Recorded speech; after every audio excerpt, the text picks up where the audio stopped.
Hey guys, welcome back to my channel.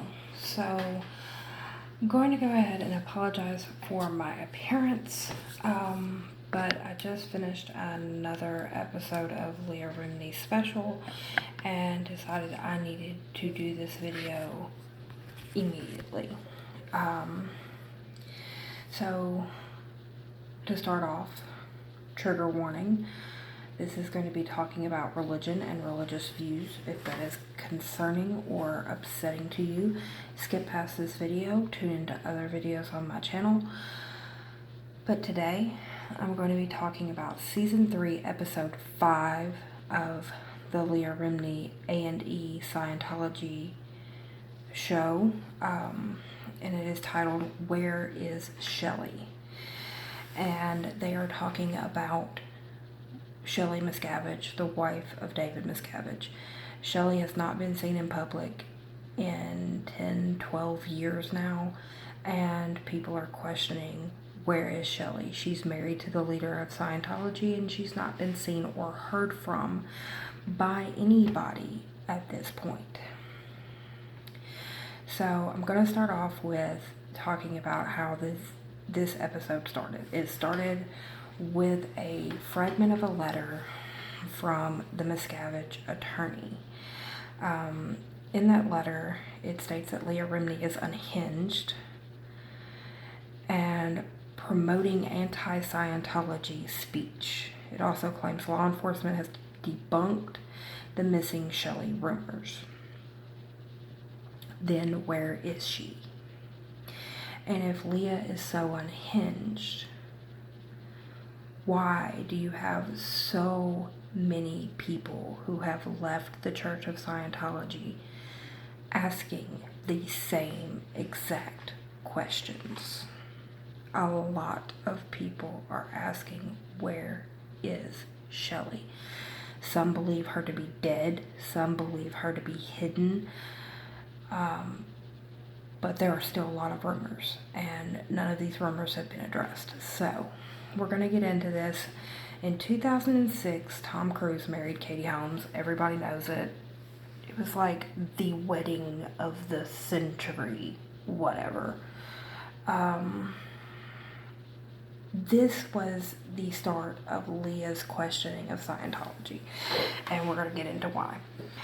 So you have one of the biggest Scientology weddings ever, and you have a lot of celebrities there due to the fact that both of the people getting married were celebrities. You had a lot of people from Scientology, high-ranking officials, all of these main top guys, okay?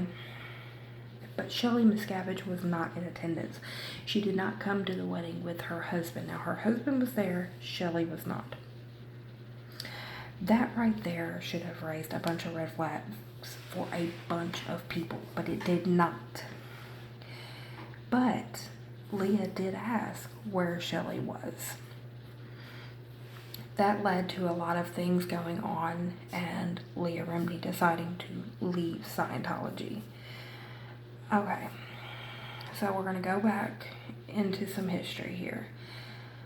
This episode goes through a lot of things. I think I wrote like 8 pages of notes, which, I mean, they're small pages, but still, I wrote like 8 pages of notes on this. Leah and Shelley were friends, and they would regularly communicate by letter. Leah's evidence, she has the letters in which Shelley would respond to her very quickly and spoke very highly of Leah and was, very friendly with Leah. All of a sudden, Leah stopped getting letters. She was still writing letters, but she was not getting any in response. So, with her not receiving letters, and adding to that a lot of people leaving Scientology and talking about the abuses and the things that they saw or were experiencing, Leah decided that she wanted to leave. And then after not hearing from Shelley Miscavige in 6 years, Leah went to the LAPD and filed a police report. Now, that blew up, national news, huge thing. Most things that celebrities do will blow up into national news. The LAPD advised that they did meet with Shelley and they closed the case.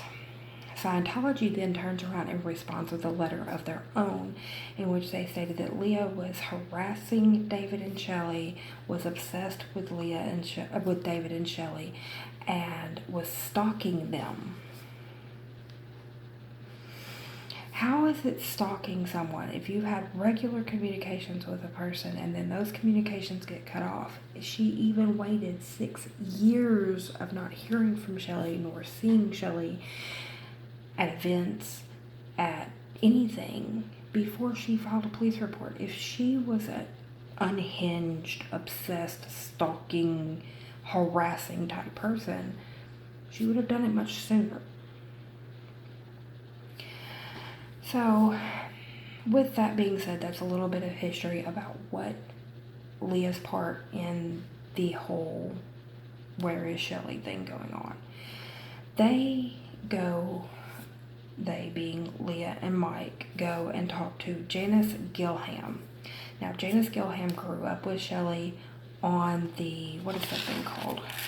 I think it's called the Adonis. Hold on, let me check. I want to be accurate.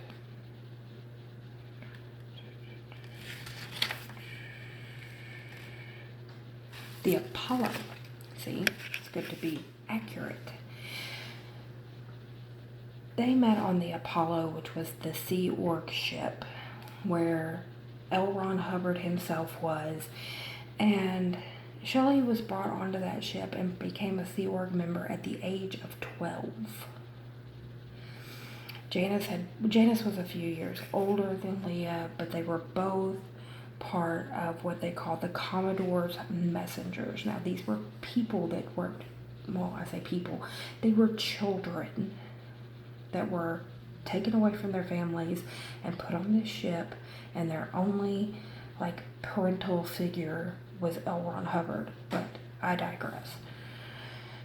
They worked directly with L. Ron Hubbard. They would run and find people on the ship to tell them to come back and talk to L. Ron. They would run messages all over the ship. They enforced his orders. They did anything for L. Ron Hubbard, to the point where Shelley, being at the young age of 12, was helping him on and off with his coat and holding his ashtray for him, and just basic things that a human can do for themselves. But since he didn't have to, because he had all these children meeting his needs, she did.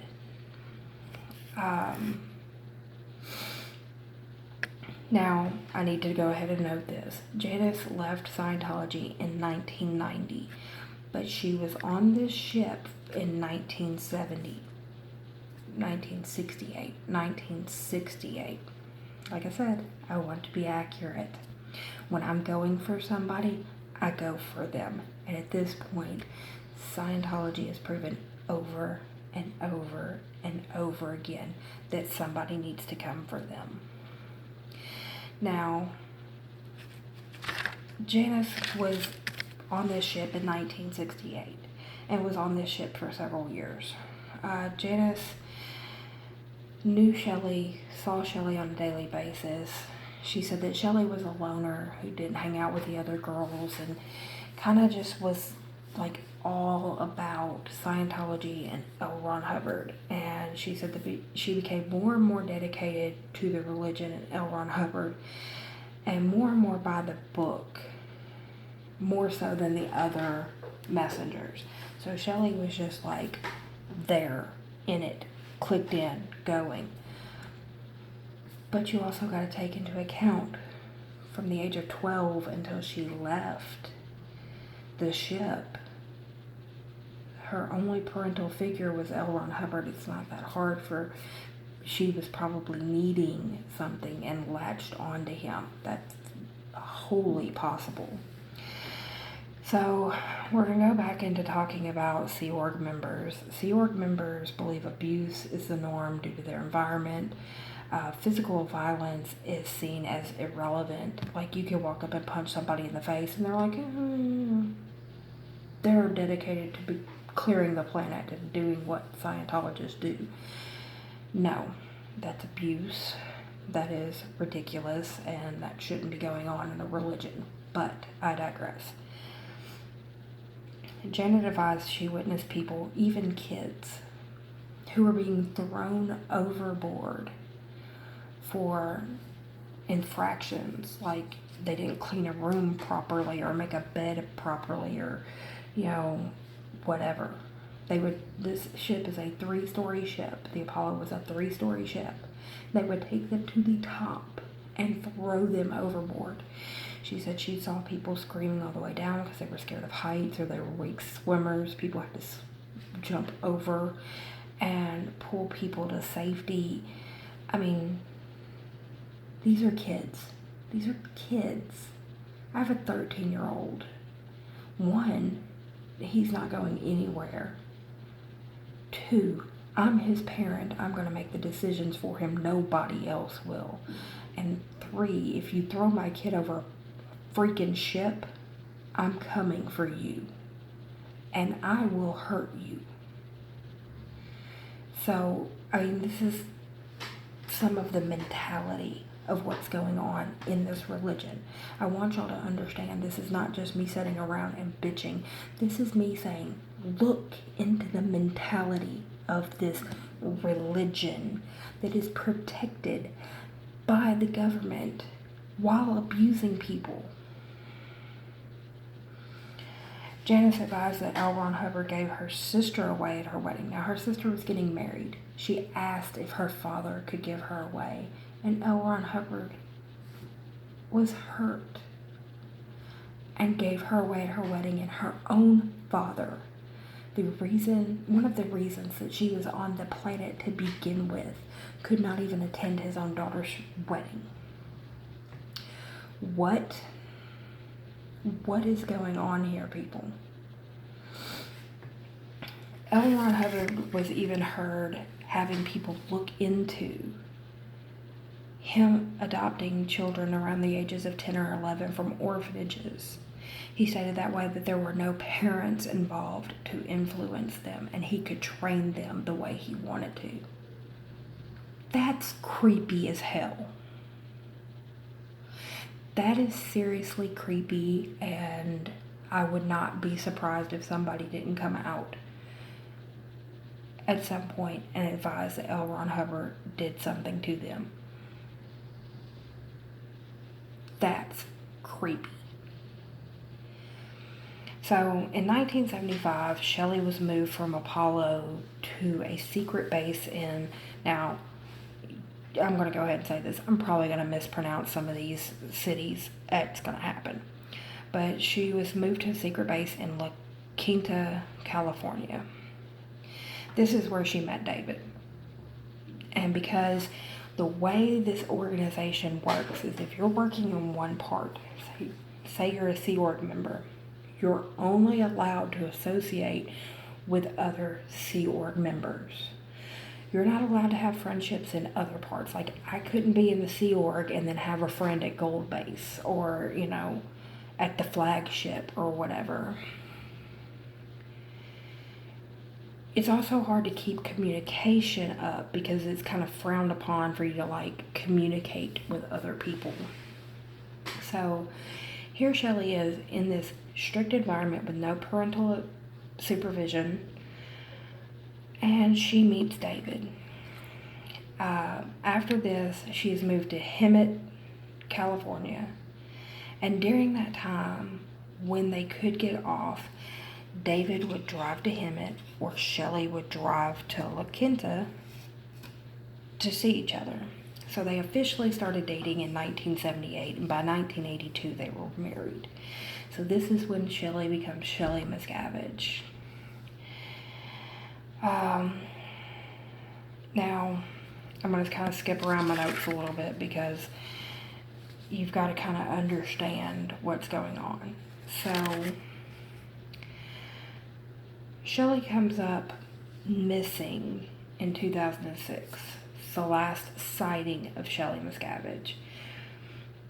It's the last time somebody physically laid their eyes on Shelley Miscavige. And when I say that, this is the last time anybody that is talking has physically seen her.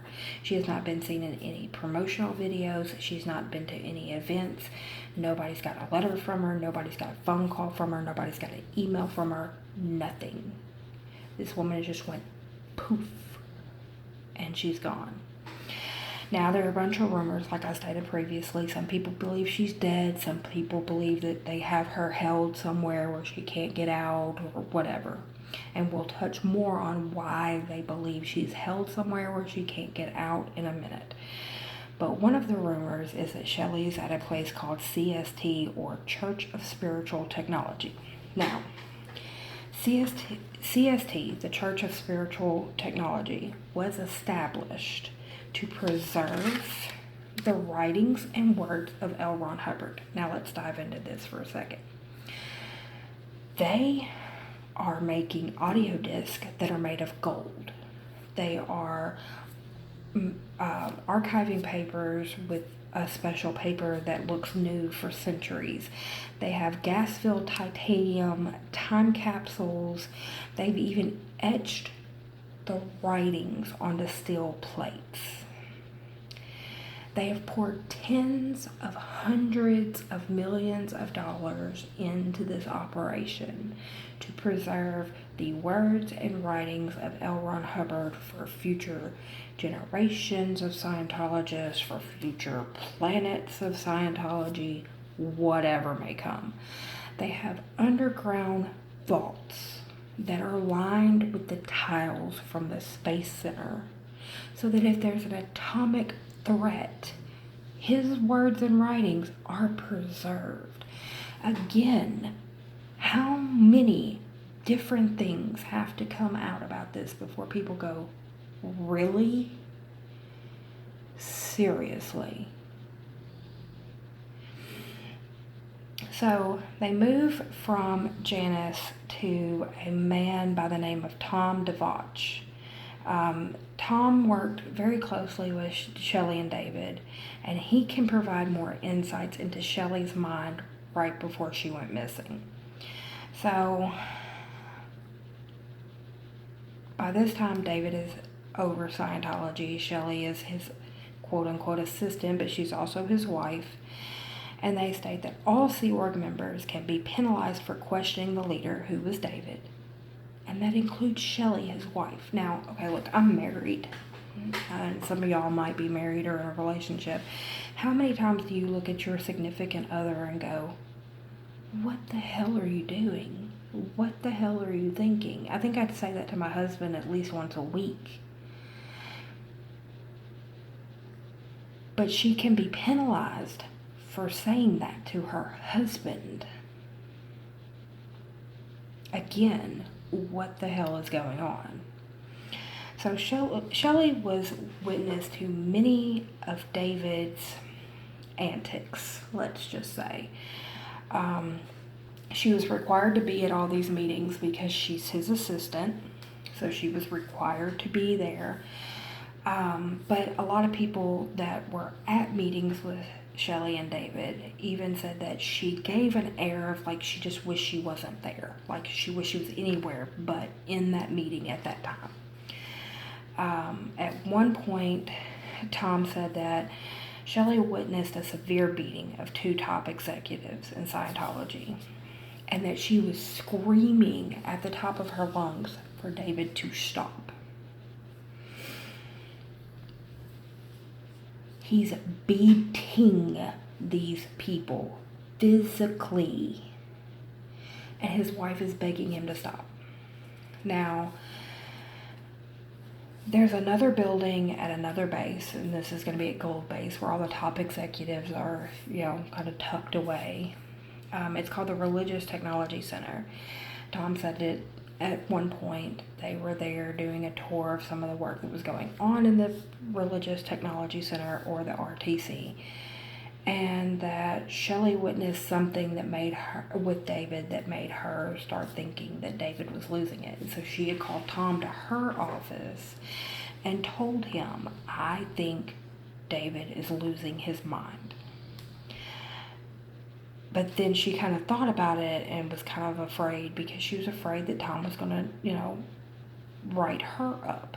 Because like we've stated in previous episodes, this is like a religion of tattling on each other, just constantly going after each other.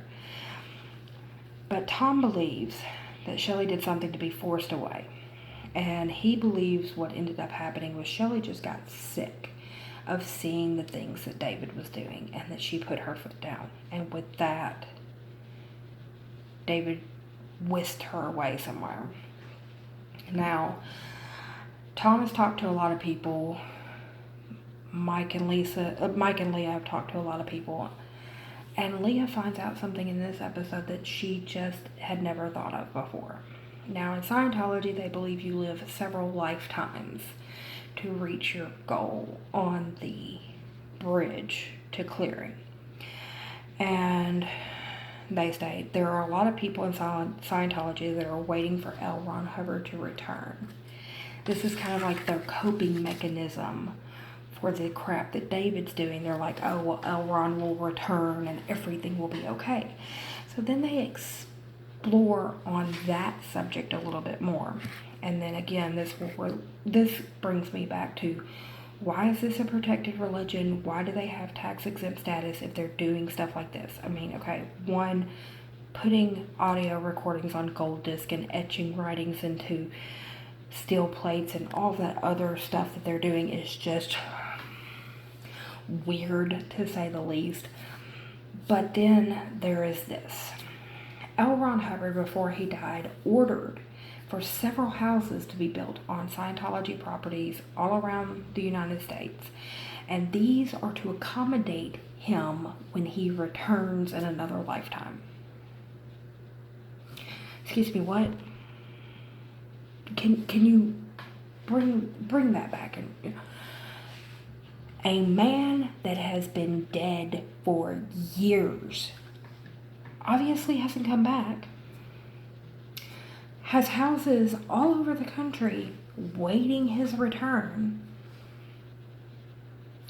And these are not small houses. They showed pictures of several of these houses. These are expansive mansions built to specific requirements laid down by L. Ron Hubbard. Excuse me, what?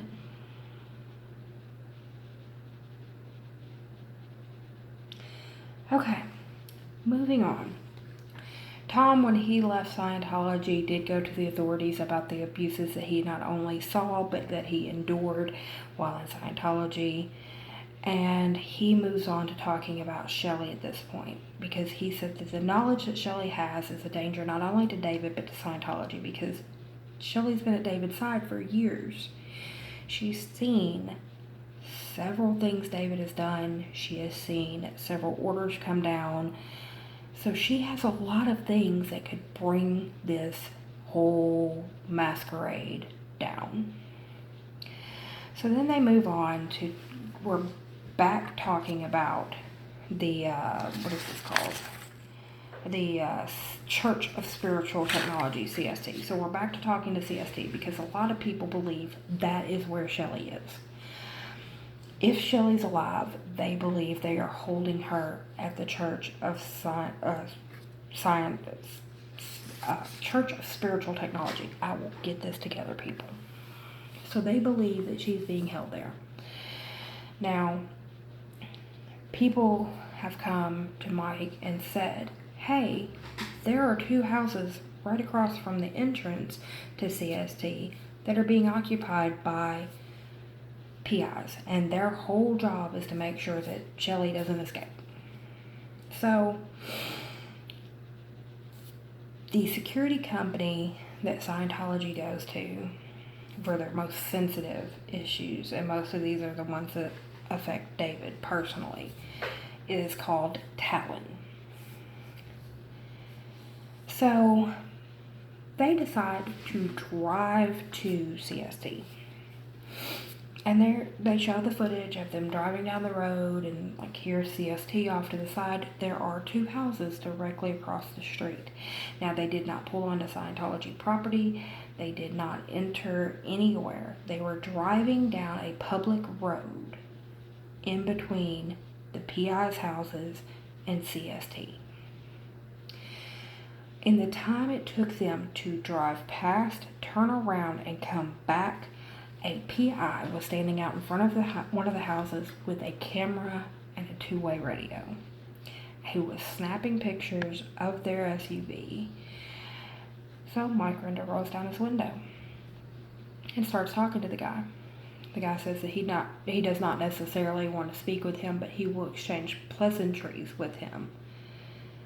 But anything concerning Talon or what they're doing is brushed off. So then Leah comes back with a letter that David wrote her one time, and this kind of wraps up the ending of the episode. David wrote Leah a letter once, and I'm going to quote this. I literally paused my TV and wrote this down word by word.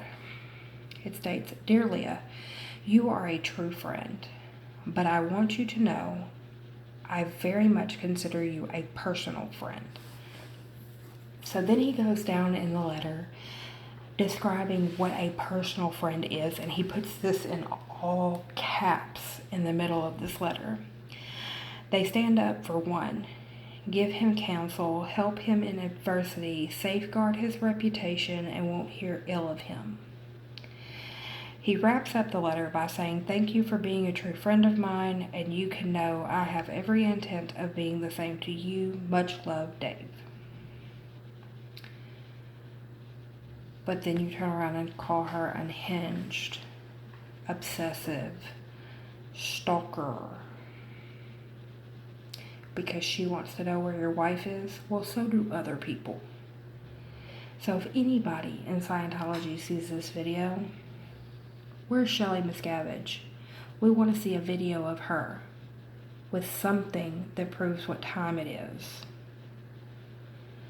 Maybe cart her out to some public events if you want to keep people off your ass. Again, I don't know how much more has to come out for the United States government to see that this is not a religion. This is a brainwashing cult. And they are abusing people. They are abusing children. They are financially, emotionally, physically ruining people.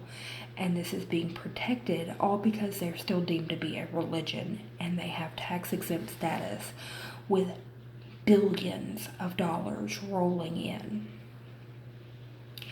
I need somebody to get up and stand up and get this thing shut down.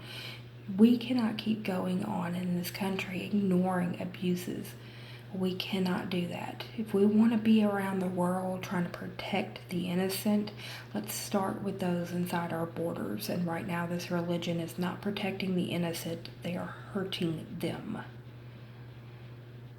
Again, I'm sorry if this is a triggering video for you, or if this kind of video just does something to hurt or anger you. But again, I believe this is something that needs to be spoke out on. I believe more people need to speak out. I think our United States government needs a gigantic push in the right direction. Let's stop worrying about a freaking wall on the Mexican border and help our citizens. So guys, if you like this video, go ahead and hit a thumbs up. If you haven't already, go ahead and subscribe. Ring the bell. I do post mostly beauty and lifestyle type videos, but I am going to continue on this subject. I'm going to start doing my own research and bringing to you some things that I find, along with the things that I'm seeing in this very well documented docuseries. I suggest if you have any questions, go watch the show. It will make you angry. I promise. But again, sorry if it's triggering. I will continue to speak out on this, and I will see you guys on the next one. Bye.